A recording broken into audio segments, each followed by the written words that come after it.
10년 된 주부입니다. 맞벌이 부부이고 각자가 벌어오는 돈은 따로 관리했어요.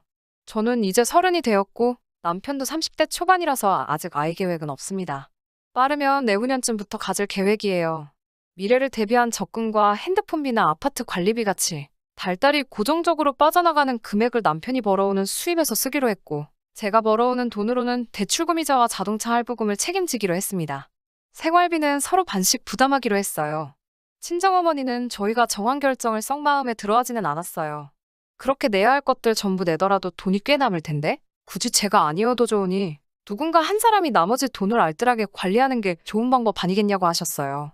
두 사람 벌이는 합쳐서 500원저리 정도 됩니다. 누가 더 돈을 많이 번다고 하기 어려울 정도로 남편과 저의 수입은 비슷한 편이고요. 그런데 남편이 벌어오는 돈 중에 주식 같은 걸로 부수입이 꽤 많았는데 매달 금액이 다르니 관리가 어렵겠더라고요.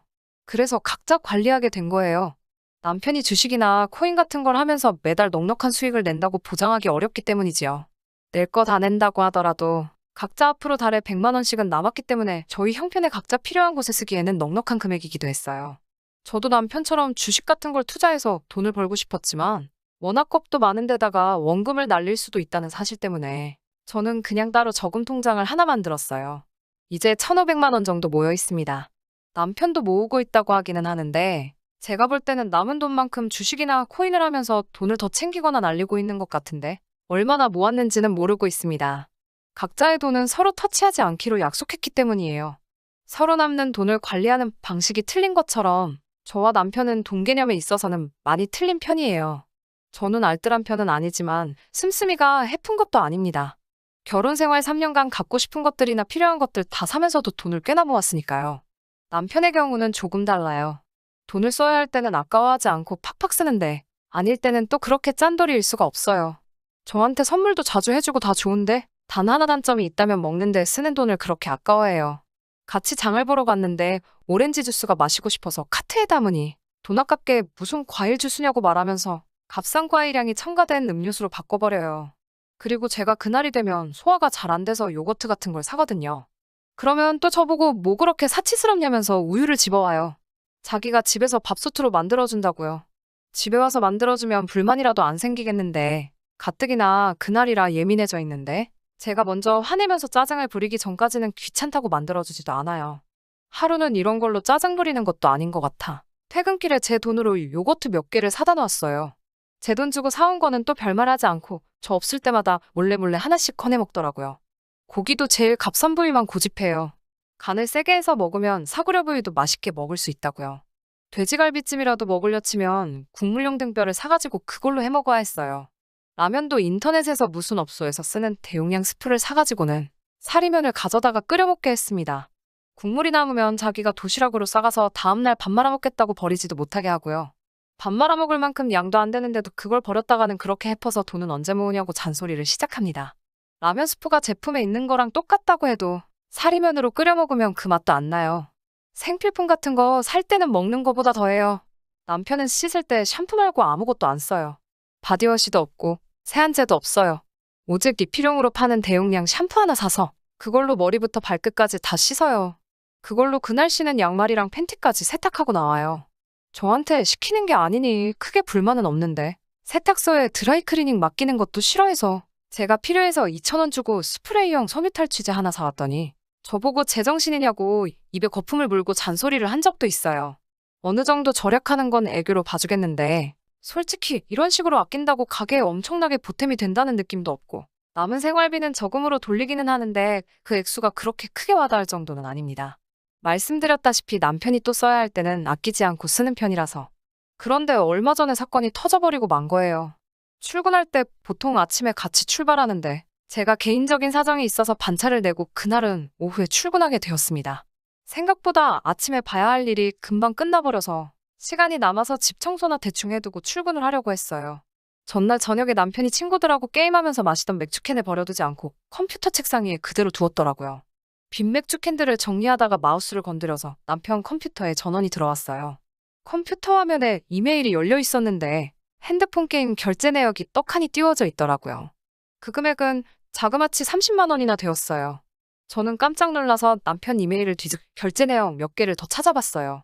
그동안 한 달에 100만 원 가까이 되는 돈을 저 몰래 핸드폰 게임에다가 결제를 하고 있었던 거죠. 그날 저녁에 그걸 가지고 되판 싸웠어요. 과일 주스 사는 것 가지고도 저한테 씀씀이가 해프다고 잔소리를 해대던 사람이 대체 무슨 정신으로 핸드폰 게임에 달달이 100만 원씩을 쓰고 있냐고 한마디 했어요. 남편은 그걸 가지고 각자 돈은 알아서 관리하기로 하지 않았느냐고, 왜 이제 와서 큰 소리냐고 뭐라 하더라고요. 자기가 생활비를 안 준 적이 있냐, 내야 할 돈을 밀린 적이 있냐 하면서요. 그동안 핸드폰 게임 같은데 쓰라고 잔소리 참아가며 나 먹고 싶은 거 못 먹어가면서 아낀 게 아니라고. 나는 그래도 모아놓은 돈이 꽤 되는데 너는 모아놓은 돈이 얼마나 되길래 이런 데다가 돈을 쓰냐고 한마디 했어요. 따로 모아놓은 돈이 있냐는 질문에는 계속 대답을 회피하면서 뭐냐 알겠다. 앞으로는 진짜 절약하며 사는 게 뭔지 보여줄게. 이러면서 되려 저한테 큰 소리를 빵빵 치더라고요. 그날부터 각자 관리하던 개인 계좌는 월말에 서로 어디에 쓰고 얼마가 남았는지 내역을 서로 공개하기로 했어요. 여전히 개인 돈은 각자 관리하며 필요한 데 쓰되 월말에 지출 내역을 서로 공유하면서 반성도 하고 하면서요. 남편이 그동안 모아놓은 돈은 500만 원도 되지 않았어요. 그래도 며칠 뒤에 몇백만 원이나 투자한 게임은 아는 형님에게 팔았대나 뭐래나 하면서 돈 200만 원을 가지고 오더라고요. 여태까지 거기에 퍼부은 돈에 비하면 본전의 반도 못 건지는 금액이기는 했지만 그래도 순식간에 정리하는 모습을 보여주니 저는 이제 남편이 다시 정신 차린 줄 알고 내심 기뻤어요. 그런데 그날 이후로 짠돌이 근성이 더욱 더 심해지더군요. 장 보고 와서는 정리하기 전에 식탁 위에 그날 장 봐왔던 걸 쭉 깔아놓고 냉장고 검사를 시작했어요. 지 도시락 반찬 해주려고 사놓은 비엔나 소세지를 보고는 냉장고에 아직 분홍햄이 반이나 넘게 남았는데 똑같은 걸 또 샀다고 하고, 그 싸구려 분홍햄도 지가 이게 더 싸서 사자고 해놓고서는 맛없다고 먹지도 않아서 반이나 남아있던 건데 말이에요. 그런 식으로 돈 쓰는 걸 가지고 빈정상하게 만드는 게 한두 번이 아니지만 결과적으로는 남편도 착실하게 돈을 모으는 모습을 보여주고 있고 와서 크게 뭐라고 하지 않고 좋은 점만 보려고 했어요. 그런데 남편은 그날 사건을 가지고 아직도 저에게 앙심을 품고 저를 크게 한 방 먹이더라고요. 지난 1월이 친정아버지 생신이셨어요. 원래는 퇴근 후에 남편과 만나 지방에서 올라오신 두 분과 같이 식사를 하기로 했는데 제가 급한 회사 일이 생겨야 야근을 하게 되면서 도무지 시간을 맞출 수 없게 되었어요. 친정부모님이 이 시국에도 저희와 식사 한번 하신다고 가게 문까지 일찍 닫고 지방에서 2시간 걸려 버스 타고 힘들게 올라오신지라 그냥 돌아가라고 하기도 뭐해서 남편에게 미안한데 혼자서 두 분 식사 좀 대접해달라고 부탁을 하게 되었어요. 남편과 식사를 끝내고 집으로 돌아가시던 어머니한테 전화가 왔습니다. 회사 일 때문에 못 가서 미안하다고 다시 한번 싸가드리고 박서방이 뭐 맛있는 거 사줬어? 하고 물어봤어요. 응, 덕분에 잘 먹었다. 하고 대답은 하셨는데 시큰둥하게 대답하시길래 낌새가 이상해서 뭘 드셨냐고 물어봤어요. 터미널까지 마중 나가서는 어디 좋은 데 가지도 않고 터미널 근처에 있는 중국집에서 짜장면 한 그릇씩 사줬다고 하네요. 다른 날도 아니고 지장인어른 생신에 말이죠. 퇴근하고 집에 돌아오니 남편은 저 돌아온지도 모르고 컴퓨터 화면만 뚫어져라 쳐다보고 있더라고요. 너무 화가 나서 그 자리에서 뒤통수를 한 대 쳐버렸어요. 이게 뭐 하는 짓이냐고 화를 내더군요. 저도 화가 가시지 않아서 대체 무슨 생각으로 장인어른 생신날에 짜장면을 사줄 수가 있냐고 한마디 했어요. 남편은 뭘 그렇게 잘했는지 오히려 저한테 큰 소리를 치면서 장인 장모님 평소에도 고기는 질리도록 보지 않느냐고, 그리고 쓸데없는데 돈 쓰지 말라고 한 사람이 누군데 이제 와서 또 큰 소리냐고 저한테 뭐라 하더라고요. 저희 부모님이 정육점을 하고 계시거든요. 정육점을 하시는 게 고기를 파는 거지 매일같이 드시는 게 아닌데, 남편은 말도 안 되는 논리로 자기가 고기가 질리셨을 두 분을 위해 배려한 거라고 소리를 버럭버럭 지르고 있으니 정말 꼴보기가 싫더라고요. 평소에 양가 부모님 생신 때 자주 외식을 하면서도 지 부모님한테도 도무지 돈 쓰기를 아까워하는 건 알고 있었지만 이 정도로 형편없이 대접하지는 않았거든요. 말 그대로 그때 그 사건 이후로 저 한번 어떻게 먹이려고 작정을 하고 있었던 거예요. 거기에 제가 회사 일 때문에 같이 있지도 못하게 되었으니 속으로 때는 이때다 하면서 얼마나 쾌재를 불렀을까요? 둘 사이의 일을 가지고 저희 부모님까지 끌어들여 저에게 한 방 먹이려고 하는 거지 같은 심보를 보고 있자니 저도 똑같이 해주지 않으면 적성이 풀리지 않겠더라고요. 그리고 벼르고 벼르다가 드디어 지난 구정 때 일입니다. 일정은 시댁에 먼저 들려 이틀을 보내고 친정에 들러 하루, 그리고 집으로 돌아오기로 했어요. 저는 제가 준비한 선물 상자를 들고 차에 탔어요. 남편이 그걸 보고 뭐냐고 묻길래 시부모님 드리려고 옷 좀 몇 벌 샀어 라고 대답만 해줬어요. 에이 무슨 명절에 선물이야 하면서 뭘 그렇게 옷을 많이 샀어 하는데 표정은 웃고 있는 걸 보니 제가 지네 부모님 거 신경 써서 준비한 거라고 생각했는지 기분 하나만큼은 좋아 보이더라고요. 그 안에 뭐가 있는지도 모르고 말이에요. 시부모님 뵙자마자 인사드리고 선물 상자를 내밀었어요. 두 분도 상자 받을 때 기분 좋아라 하시다가 상자 안에서 옷을 꺼내 펼치시더니 표정이 굳으시더라고요. 얘야, 옷이 좀 많이 큰 것 같다? 네, 알고서 산 거예요.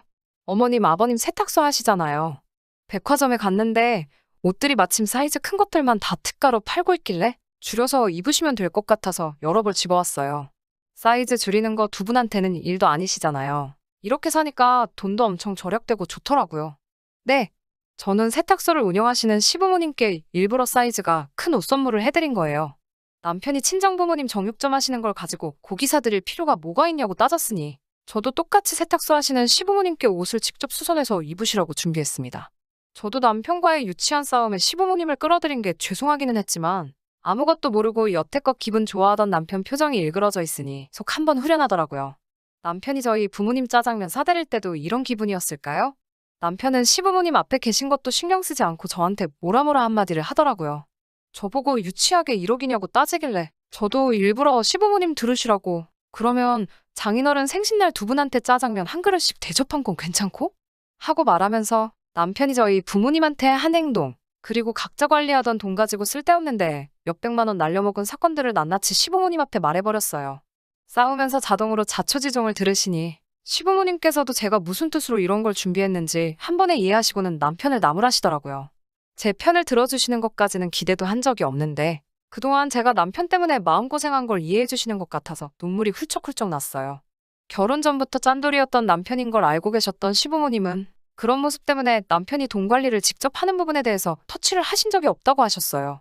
그런데 이번 사건을 계기로 두 분께서도 잘못 생각하셨다며 앞으로 돈 관리는 제가 전적으로 맡아서 하라며 경제권을 저한테 넘겨주셨습니다.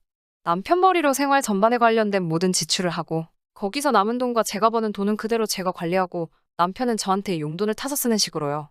그리고 시부모님께 드리려고 사온 옷들은 전부 고스란히 챙겨와서 환불받았습니다. 그리고 진짜로 준비한 용돈 봉투 건네드리며 둘 사이의 문제를 시부모님한테까지 끌고 와서 죄송하다고 사과도 드렸어요. 친정에 도착해서도 남편은 그날 짜장면 사건에 대해 자초지종을 직접 설명하고 저희 부모님께 사과도 드렸고 그날 저녁 식사만큼은 남편 돈으로 생일상 못지않게 거하게 외식하고 돌아왔습니다. 물론 남편이 강제적으로 사지 못하게 했던 먹거리나 생필품들 사게 되면서 가계 지출은 조금 늘어난 건 사실이에요.